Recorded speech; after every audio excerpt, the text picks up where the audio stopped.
20h30 sur Africa 7. Bonsoir à tous et bienvenue dans cette édition que nous démarrons en bref. 743 personnes condamnées pour des infractions diverses et détenues dans différents établissements pénitentiaires du Sénégal ont bénéficié d'une grâce présidentielle à l'occasion du Nouvel An.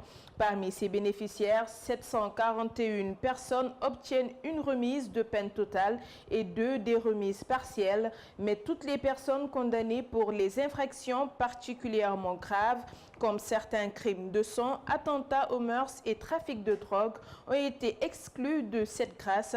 À travers cette mesure, le président de la République tient en cette fin d'année à accorder son pardon à des citoyens qui s'étaient mis en marge de la loi. Et puisqu'on parle du chef de l'État sénégalais, nombreux sont les citoyens qui sont partagés sur son discours d'hier à la nation. Pour les uns, Macky Sall est sur la bonne voie pour faire émerger le pays. Pour les autres, par contre, ils attendent de voir des résultats concrets de ces projets d'ici la fin de son mandat. C'est un micro-trottoir de Daouda Sow et Paulette Mendy Prera. Vraiment, je n'ai pas aimé ce qui nous est arrivé le 31 décembre. Au moment où nous attendions le discours du chef de l'État, il y a eu coupure d'électricité à Khariala et jusqu'à la fin du discours. Il y a une rupture, il a innové par rapport au discours passé.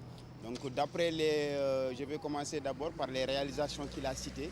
Donc on peut dire que c'est des réalisations concrètes qu'on a vues et qui est en train de se réaliser. Donc aussi pour les projets à venir qu'il a annoncé lui-même.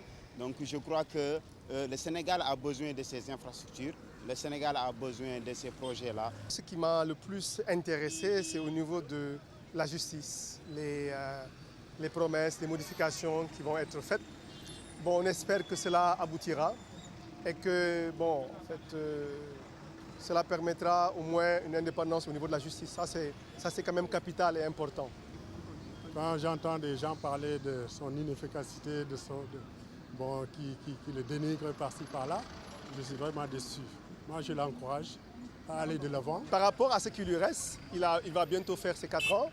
Bon, si le mandat est réduit à 5 ans, il va y rester pratiquement une année. Oui, il reste une année. Est-ce qu'avec une année, il pourra faire toutes ses réalisations? C'est moi la crainte que j'ai par rapport à ces réalisations. Côté éducation, toujours par rapport au discours du chef de l'État Macky Sall, les vraies questions n'ont pas été abordées selon le secrétaire général du SAEMS-CUSEMS et plutôt son adjoint. Saourou Fall précise que les accords signés avec le gouvernement ne sont pas respectés pour un apaisement de l'année scolaire. Il est au micro d'Amadou Sabarba et Léa Niafouna. A été oubliée. Seulement, d'ailleurs, comme nous l'avons suivi avec tous les Sénégalais, nous avions attendu que le président se prononce de façon beaucoup plus claire sur les questions d'éducation. Pour la bonne et simple raison que je crois qu'on n'oubliera jamais cette rencontre que le président a eue avec les organisations syndicales, rencontre à l'issue de laquelle de grandes décisions ont été prises. Je suis au regret de dire que par rapport surtout à la question de l'alignement indiciaire, pour beaucoup d'agents, le gouvernement n'a pas respecté la décision qui avait été prise par M. le Président de la République.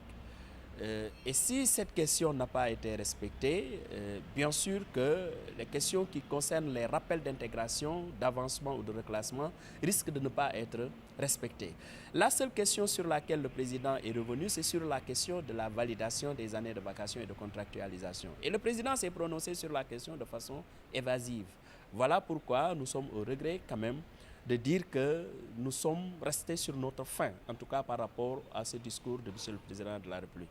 Je disais tout à l'heure que nous avons l'impression que ce discours est devenu un rituel à travers lequel le président fait une dissertation sur toutes les questions. L'essentiel, c'est de se prononcer sur ces questions, même si c'est de la façon la plus évasive, de la façon la plus négligente. Et nous pensons que quand même, c'était des occasions pour peut-être faire un bilan, mais en faisant le bilan, de le faire de la façon la plus objective possible. C'est pourquoi vraiment nous sommes restés sur notre faim. En bref, le directeur régional d'Amnesty International, Alioune Tine, demande la suppression de l'anachronique article 80 portant sur l'offense au chef de l'État dans une démocratie digne de ce nom. Comme le Sénégal, il juge impertinent le cumul de fonctions de chef de parti et de président de la République s'il se réjouit de la volonté réaffirmée du président Macky Sall de réduire son mandat de 7 à 5 ans. Lors de son message à la nation, le droit de l'homiste trouve quelques bémols dans le fonctionnement démocratique et du respect des libertés fondamentales dans notre pays. Dakar s'est presque vidé de son monde en ce nouvel an, magasin comme entreprise. Tout est en fête, mais certains ont un contrat avec le public. Parmi eux, les journalistes et le secteur informel. Amadou Sabarba, Léa Niafuna. Samba Ndiaye, journaliste à Walf TV, passe le premier jour de l'année 2016 au bureau, laissant derrière lui sa famille. Une situation un peu difficile pour lui, mais il estime que le devoir prime sur tout. Donc, puisque le travail est premièrement pour nous une passion, mais aussi c'est une recommandation divine. Donc en tant que croyant, donc, si on vient au travail, on ne peut que s'en réjouir. L'amour de Samba pour le journalisme est ce qui le motive au quotidien. C'est de là qu'il tire la force d'informer ses téléspectateurs, même les jours fériés. Oui, effectivement, c'est pour, comme vous l'avez dit, respecter donc, le rendez-vous ou bien notre contrat qui nous lie donc, au public. Puisque, comme vous le savez, l'information ne connaît pas de congé. Donc, qu'on soit jour de l'an ou bien jour de férié, donc nous, on vient toujours pour satisfaire donc, le public, qui est quand même notre raison d'être. Puisque si nous sommes là, si nous devons donc notre existence à ce public-là, donc ce public, qu'il soit au travail, qu'il soit à la maison, donc a besoin de s'informer. Et donc nous sommes obligés de s'acquitter donc, à notre devoir. Un autre qui n'a pas senti le nouvel an, ce marchand ambulant travaille les jours fériés. Il a compris que ce jour chômé ne lui sera pas payé puisqu'il n'est pas salarié.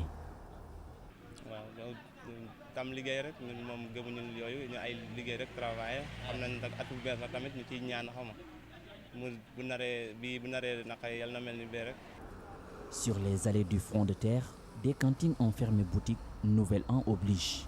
La plupart de ceux qui n'ont pas senti le jour férié sont des personnes qui travaillent pour leur propre compte ou d'autres qui sont dans des secteurs plutôt particuliers où même le férié est un jour ouvrable.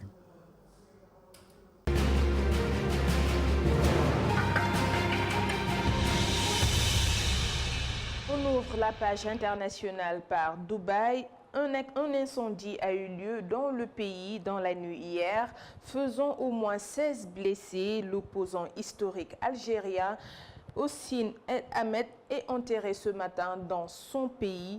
En Afghanistan, un attentat suicide à la voiture piégée est survenu dans un restaurant au centre de la capitale et les réfugiés syriens trouvent refuge en Turquie, le tout avec Fatou Cissé.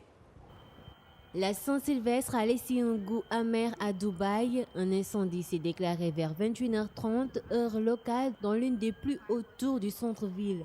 Les flammes ont ravagé une vingtaine d'étages de cette tour située tout près du Burj Khalifa, le plus haut gratte-ciel au monde. Selon les témoins, au moins 16 personnes sont blessées. Les pompiers ont mis plus de 5 heures pour maîtriser l'incendie. La fête s'est poursuivie comme prévu malgré tout. Des dizaines de milliers de personnes ont assisté aux dizaines de spectacles.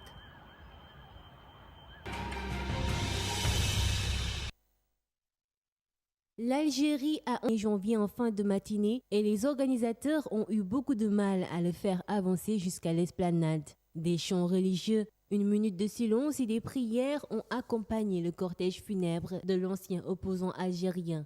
Hossein El Ahmed repose désormais à côté de la tombe de sa mère.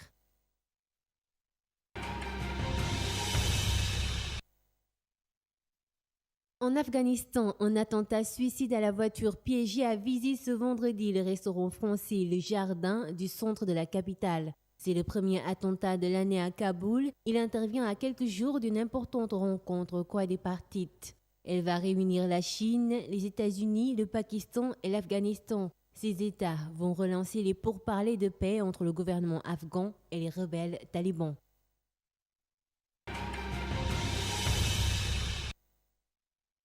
Les réfugiés syriens ne perdent pas d'espoir pour 2016. Près de 15 000 d'entre eux s'apprêtent à passer une nouvelle année loin de chez eux dans le camp de Nizip, dans le sud-est de la Turquie. C'est le cas de cette mère de famille. Cela fait 3 ans et demi qu'elle a rejoint ce camp de réfugiés, accompagnée de son mari et leurs 7 enfants. Leur souhait pour 2016, la paix et le retour dans leur pays.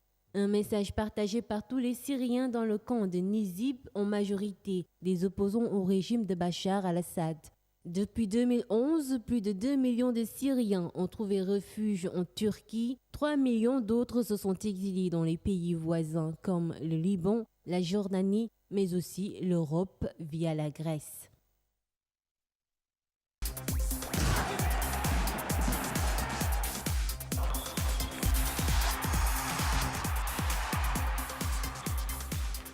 Sport, on commence avec la NBA et les matchs de la soirée de Saint-Sylvestre qui se sont tenus jeudi.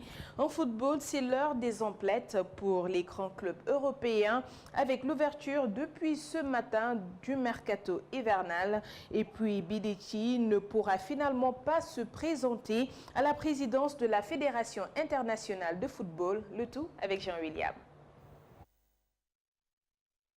Après sa deuxième défaite de la saison contre Dallas, Golden State n'a pas attendu l'autre jour face aux Mavericks. Jeudi soir, le champion en titre a remis les pendules à l'heure en s'imposant avec autorité à Houston 114-110. Toujours privés de Stephen Curry blessé à la jambe, les Warriors ont pu compter sur les 38 points d'un Klay Thompson en feu et sur Draymond Green, auteur de 16 passes, 10 points et 16 rebonds. Toujours à l'ouest, les Clippers ont signé un 5e succès de suite sur le parquet de la Nouvelle-Orléans 95-89. À Oklahoma City, 2015 s'est terminé par une 3e victoire de suite pour le Thunder grâce à un Russell Westbrook de gala, auteur de 36 points et 12 rebonds. Oklahoma City a maté Phoenix 110-106, confortant ainsi sa 2e place au classement. Dans les autres matchs de la soirée, les Pistons de Détroit ont confirmé leur statut de candidat aux playoffs en battant Minnesota 115-90. Indiana s'est quant à lui fait surprendre à domicile par Milwaukee 116-120. Toutefois, la victoire la plus importante aura été pour Kobe Bryant qui disputait son dernier match à Boston, rival historique des Lakers. Un dernier derby remporté 112-104 par le Mamba Noir, dont la retraite est annoncée pour la fin de la saison.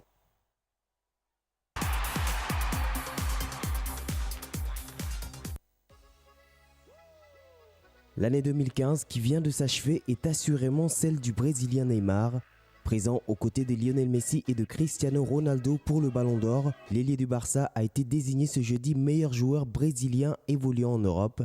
Un samba d'or que l'ancien prodige de Santos reçoit pour la 2e fois d'affilée, avec près de 38% des suffrages composés par des journalistes, d'anciens membres de la Seleção et des internautes. Il est suivi de Douglas Costa, ailier du Bayern Munich, avec 13% des votes, et de Felipe Melo, milieu défensif de l'Inter Milan. Vainqueur en 2011, 2012 et 2013, Thiago Silva ne figure qu'au 9e rang malgré un début de saison impressionnant avec le PSG. Grand artisan du quintuplé des Blaugrana en 2015, Neymar a été impliqué cette année dans 100 des 112 derniers buts du Barça.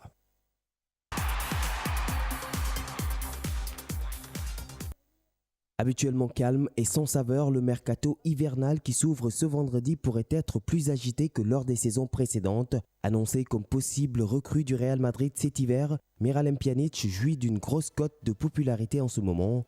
Malgré une mise de 45 millions d'euros avancée par Madrid, d'autres écuries comme le Barça et le Bayern Munich seraient également intéressés. Toutefois, le quotidien Il Messaggero soutient que la Roma ne compte pas libérer son joueur avant l'été prochain. Pjanic, 25 ans, évolue à Rome depuis 2011. Il a déjà inscrit 9 buts et délivré 6 passes décisives, toutes compétitions confondues cette saison. Lionel Messi quittera-t-il Barcelone un jour ? Sans doute pas, aux grandes dames des patrons de Manchester City, plus que jamais désireux de réaliser ce qui serait le coup du siècle en matière de transfert. Selon le Sun, les Sky Blues pourraient toutefois se tourner vers des cibles moins accessibles. Pierre-Emerick Aubameyang de Dortmund et le Madrilène Karim Benzema seraient sur les tablettes des Citizens. D'après le quotidien anglais, une offre de 45 millions d'euros serait également en préparation pour s'offrir l'Espagnol Isco. En quête de renfort pour le reste de la saison, les Cadors auront jusqu'au 1er février prochain pour conclure.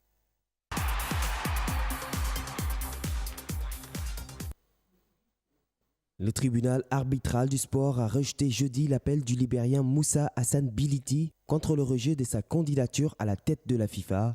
Après une audience tenue le 23 décembre, le TAS a finalement soutenu la décision de la commission électorale de la FIFA de débouter le président de la Fédération libérienne de football. Âgé de 48 ans, Moussa Bility avait vu sa candidature rejetée le 12 novembre dernier au terme d'un contrôle d'intégrité, une décision qui fait du Sud-Africain Tokyo Sexwell le seul Africain encore en lice pour l'élection le 26 février du prochain président de la FIFA. Il aura en face de lui 4 challengers, dont le Français Jérôme Champagne, ancien secrétaire général adjoint de la FIFA, le prince Ali de Jordanie, le Suisse Gianni Infantino, secrétaire général de l'UEFA, ainsi que le cheikh du Bahreïn Salman Ben Ibrahim Al Khalifa, patron du football asiatique. Et voilà, c'est la fin de cette première édition du Nouvel An. Merci de l'avoir suivi. Les programmes continuent sur Africa 7 encore. Nos meilleurs vœux et bonne fête à tous.